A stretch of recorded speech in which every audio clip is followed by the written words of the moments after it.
Following the most restrictive anti-abortion law signed into Alabama's state, it appears that now other states, including Missouri, are following suit. Missouri has just passed a restrictive anti-abortion piece of legislation in the state Senate. It's now going to go to the state House, and then it appears that the governor in Missouri is likely to sign it. Now, it doesn't outright ban abortion the same way that Alabama's law does, but it includes exceptions for medical emergencies, but not for pregnancies caused by rape or incest. Doctors would face 5 to 15 years in prison for violating the 8-week cutoff. Women who receive abortions wouldn't be prosecuted. So in this case, abortion is banned after 8 weeks, and then the penalties for the doctors who perform abortions after that time are lower than what we've seen in Alabama, where doctors could face 99 years in prison if they perform abortions in the state. So there's two different issues here. One is it a life? And then the second is it right to force a woman to do something with her body?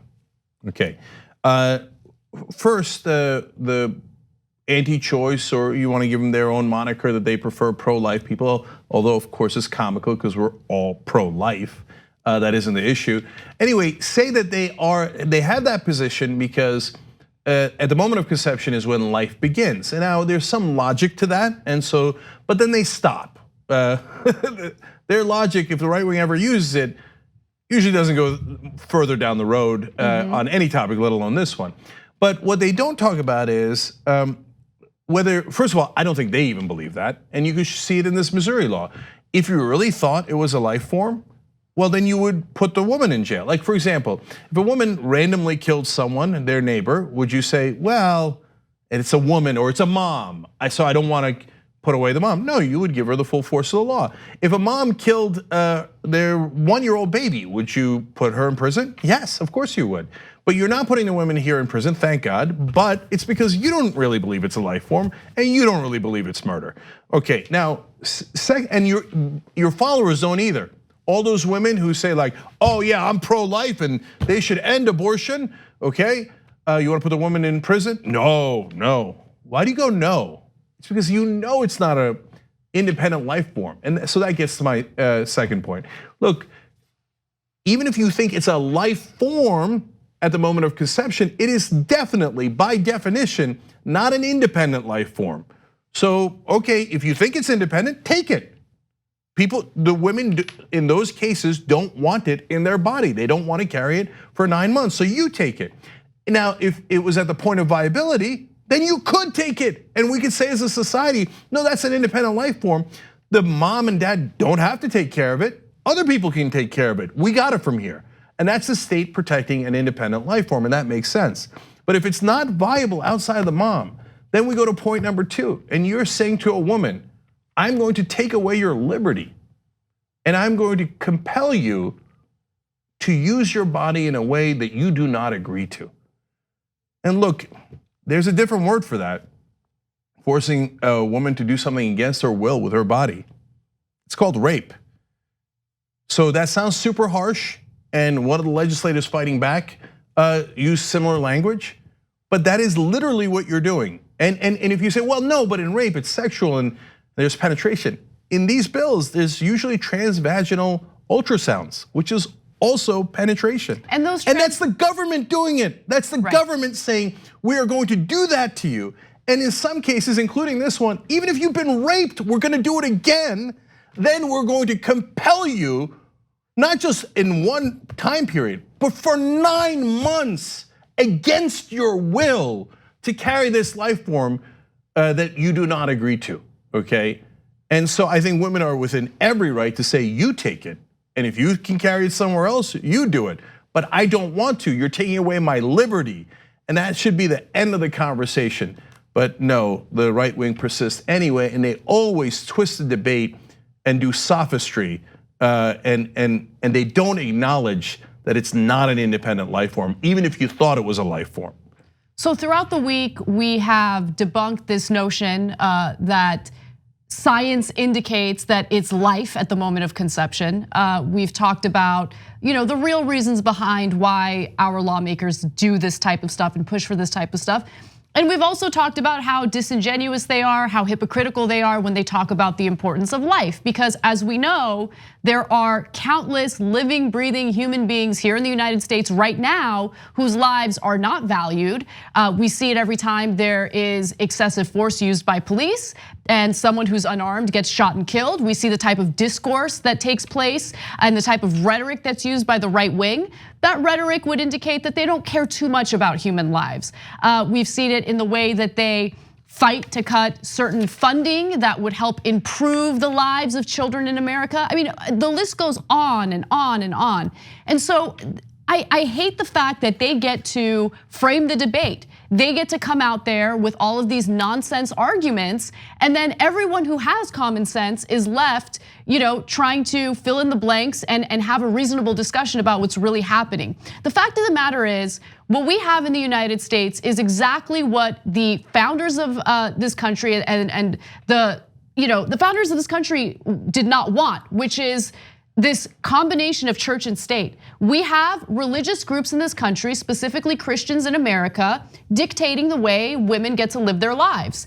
And we're not supposed to have that. That is supposed to be against our Constitution. But it doesn't matter. I mean, and in the same breath, you'll have the Republican Party pointing their fingers at other countries and talking about how terribly those countries, mostly Muslim majority countries, how terribly they treat their women there.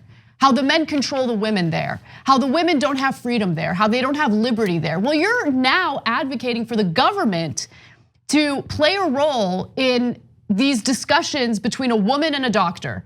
You are dictating what a woman can and can't do with her own body.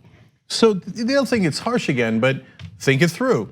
I would argue that, forcing doctors to ram transvaginal ultrasounds, up a woman's uterus is a little more harsh than their pathetic little feelings. Don't care about how harsh they find it. Sorry. Yes. No, I'm about to get harsher. So look, when you say ISIS and Al Qaeda in Saudi Arabia control their women and they tell them what to do. They don't let them drive. They don't let them go outside without males. It's so terrible how they're trying to control their women. Missouri just said, if someone rapes you, I don't care what you think. The United States government, in the case of that, in the government of Missouri, is going to make you carry your rapist child inside of you. I don't know that Saudi Arabia does anything as bad to women. So that is your Sharia law. We never agreed to it. We're not in a country where we're ruled by your interpretation of your religion. So it's an un-American position. If you want to live in a theocracy, there are other countries like Saudi Arabia that practice it. And so these are guys the people who agree with the Muslim fundamentalist point of view, the ISIS point of view, are Republicans in Alabama, Missouri, and those places. They are. If you don't like that, okay, then change it. But the reality is, you want to control women even more than those fundamentalist Muslims do. And don't tell me that you are for small government or for freedom ever again.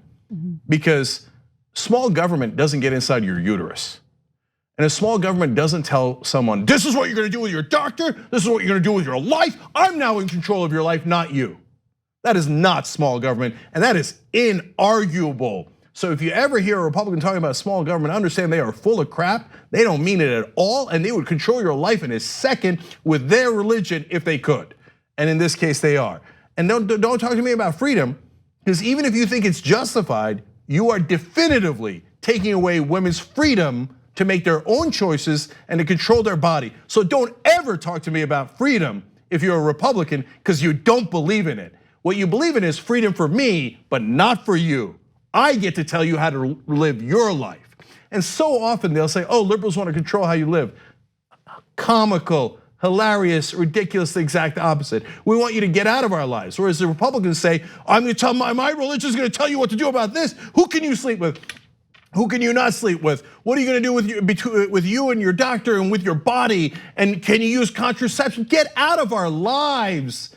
You don't believe in freedom at all. And by the way, in the state of Missouri, even before this passed, they had already, in effect, decimated the right to have to make your own choices. They only have one clinic left, abortion clinic left in Missouri, because of the other so-called regulations they had passed. What happened? I thought you were against government regulations. But when it comes to the issue of abortion, endless regulations, ridiculous regulations meant to limit and end abortion. And there's a 72-hour waiting period. So they've in effect banned abortion in Missouri if you're poor or middle class. Because who can drive to the other side of the state, stay for 3 days, pay for all of that, including the not only the transportation but the lodging there, and then get an abortion? Rich people can, and that is another Republican rule, saying, hey, I can do it. If I'm rich, I can go to that abortion clinic, no problem. I can go to an abortion clinic outside the state, outside the country. The rich have different rules, and the Republicans love it. And finally, Republican Senator Bob Onder said that this bill was not harsh enough. Yeah, can I read you his quote? He says, quote, "This should be entitled not the Missouri Stands for the Unborn Act, but the Missouri Stands for the Unborn Act, sort of, kind of, only after the minority party and the strongest Planned Parenthood lawyers in the country were done with the bill." He said that it's a shadow of what it once was. What else did you want to do, Senator Onder?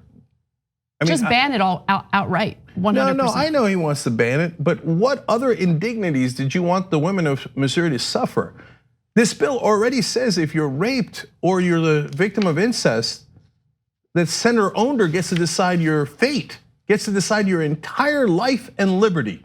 You don't get to decide it. But the senator says, not enough, not enough. I want to control every part of your body and every part of your life. At least have the decency to admit that you love big government and you hate freedom. On the go? Don't worry, we got you covered. You can still listen to TYT at our new podcast network. Find us on Apple Podcasts, the Google Play Store, or at tyt.com/podcast.